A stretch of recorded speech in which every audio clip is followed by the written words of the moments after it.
नमस्कार, वंदे भारत। भारत तक देख रहे हैं आप, आपके साथ मैं हूं सांची त्यागी। भारत में रहकर भारत को कोसने वालों को ये पता होना चाहिए कि सटायर यानी व्यंग बस आपके देश में ही अच्छा लगता है, क्योंकि बाकी देशों में सटायर की कीमत घसीट कर जेल जाकर या मौत को गले लगाकर ही चुकानी पड़ती है। ये कीमत कितनी महंगी है ये आपको तब और समझ में आ जाएगा जब तुर्की की इस खबर के बारे में आप जान जाएंगे। तुर्की में साप्ताहिक पत्रिका लेमन में व्यंग्यात्मक कार्टून पब्लिश होने के बाद 2 कार्टूनिस्ट गिरफ्तार किए गए। उन्हें घसीटकर भीड़ के सामने से लाया गया। ये गिरफ्तारी बढ़कर 3 हो गई और शायद ये आंकड़ा और बढ़े। तुर्की में गिरफ्तारी उस वक्त हुई जब इस व्यंग को लेकर सरकार की तरफ से विरोध शुरू होने लगा। शुरुआती दौर में इस कार्टून पर ज्यादा विवाद नहीं था, लेकिन जैसे जैसे ये कार्टून कट्टर आलोचकों के बीच पहुंचा तब असली विवाद शुरू हो गया। 26 जून को छपा एक कार्टून विवाद बन गया।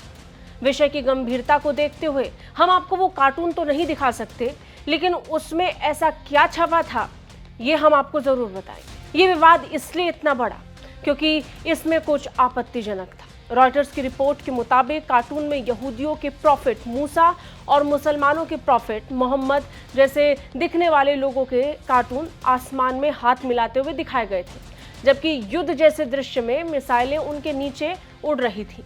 कार्टून में ये दिखाने की कोशिश हो रही थी कि धरती पर जहां धर्म के लिए यहूदी और मुसलमान आपस में लड़ रहे हैं, वहीं आसमान में इनके प्रॉफिट हाथ मिलाकर साथ साथ हैं।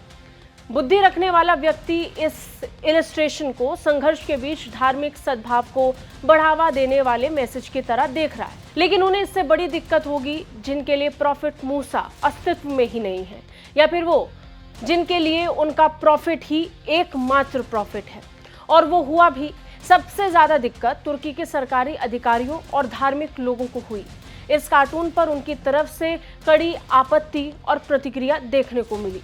इंटीरियर मिनिस्टर अली येरकिलाई ने सोशल मीडिया पर एक वीडियो साझा किया जिसमें पुलिस अधिकारी कार्टूनिस्ट डोगन पहलवान को हिरासत में लेते हुए दिखाई दे रहे हैं। उनके हाथों को उनकी पीठ के पीछे हथकड़ी लगाकर रखा गया है। उन्हें एक इमारत की सीढ़ियों पर घसीट कर ले जाते हुए इन तस्वीरों में भी साफ देखा जा सकता है। मंत्री के मुताबिक पत्रिका के editor in chief, institutional director और ग्राफिक डिजाइनर को गिरफ्तार कर लिया गया है। आमतौर पर यह विवाद इतना बड़ा भी नहीं है, लेकिन येरकिलाई ने कार्टून की गंभीर निंदा की। ट्वीट में उन्होंने लिखा, मैं एक बार फिर उन लोगों को शाप देता हूं जो हमारे पैगंबर मोहम्मद का कार्टून बनाकर विवाद फैलाने की कोशिश करते हैं। इस घिनौने इलस्ट्रेशन को बनाने वाले शख्स डीपी को गिरफ्तार कर लिया गया है और हिरासत में लिया गया है। इन बेशरम लोगों को कानून के सामने जवाबदेह ठहराया जाएगा। बहुत ही गुस्से भरे लहजे में ये सोशल मीडिया पर पोस्ट जारी हो गए।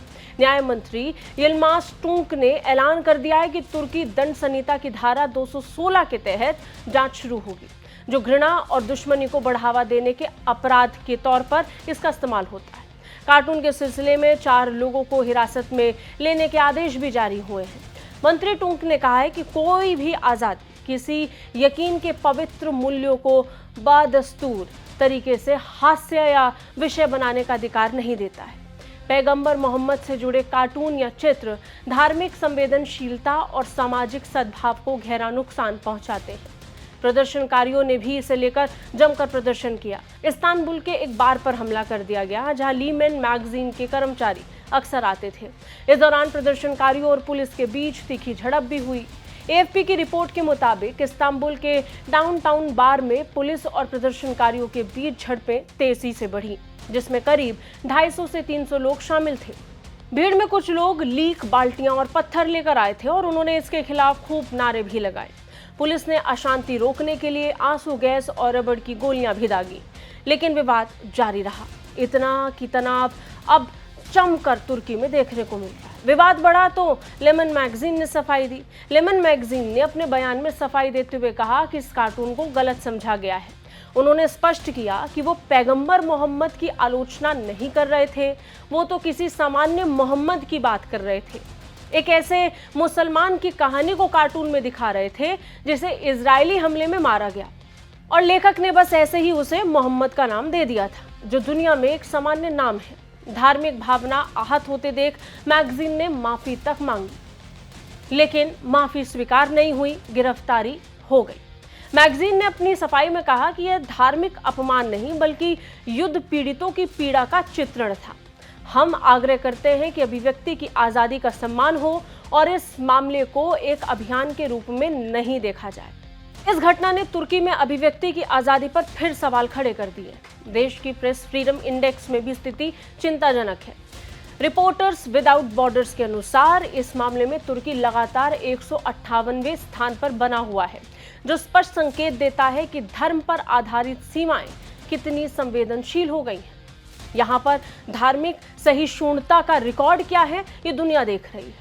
वहीं 2023 की यूएस स्टेट डिपार्टमेंट की इंटरनेशनल रिलीजियस फ्रीडम रिपोर्ट के अनुसार तुर्की में धार्मिक सहिष्णुता की स्थिति जटिल हो रही है। इसमें कई चुनौतियां हैं। तुर्की का संविधान देश को एक धर्मनिरपेक्ष यानी सेक्युलर देश के रूप में परिभाषित करता है, यानी सब धर्मों का स्वागत, जो विवेक, धार्मिक विश्वास, अभिव्यक्ति और पूजा की स्वतंत्रता प्रदान करता है। साथ ही धार्मिक आधार पर भेदभाव को भी प्रतिबंधित करता है। हालांकि व्यवहार में धार्मिक अल्पसंख्यकों के अधिकारों पर कई तरह की पाबंदियां और सामाजिक कानूनी चुनौतियां मौजूद हैं। तुर्की में प्रेसिडेंसी ऑफ रिलीजियस अफेयर्स, जो एक सरकारी संस्था है, इसके मुख्य रूप से सुन्नी इस्लाम को बढ़ावा देने के लिए जिम्मेदार माना जाता है। इस्लाम से संबंधित धार्मिक मामलों का नियंत्रण इसी संगठन के पास है। तुर्की में ग्रीक ऑर्थोडॉक्स, आर्मेनियाई क्रिश्चियंस और यहूदी समुदाय के कुछ अधिकार इनको प्राप्त हैं, लेकिन उन्हें संपत्ति विवाद, धार्मिक शिक्षा, अपने धार्मिक नेताओं को प्रशिक्षित करने में काफी बाधाओं का सामना करना पड़ता है। यानी धार्मिक भेदभाव तुर्की में बहुत आम है और इस बात को पूरी दुनिया स्वीकारती है। ऐसी कई रिपोर्ट्स आपको मिल जाएंगी जहां धार्मिक सहिष्णुता के मामले में तुर्की की साफ साफ पोल खुलती है।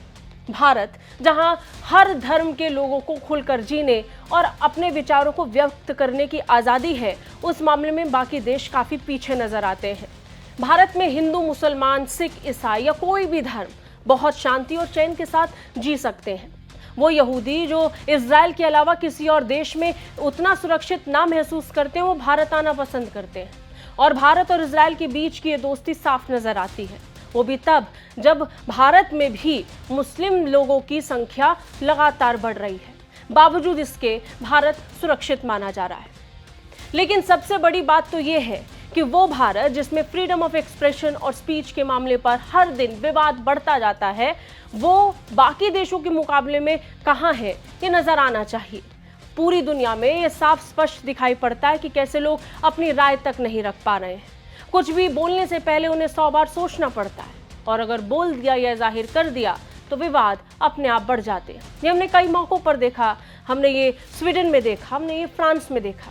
फ्रांस में भी एक कार्टूनिस्ट ने ऐसे ही एक तस्वीर बनाई थी, जिसके बाद बहुत विवाद बढ़ा। विवाद इतना बढ़ गया कि जिस प्रोफेसर ने वो कार्टून दिखाया, उसकी हत्या हो गई।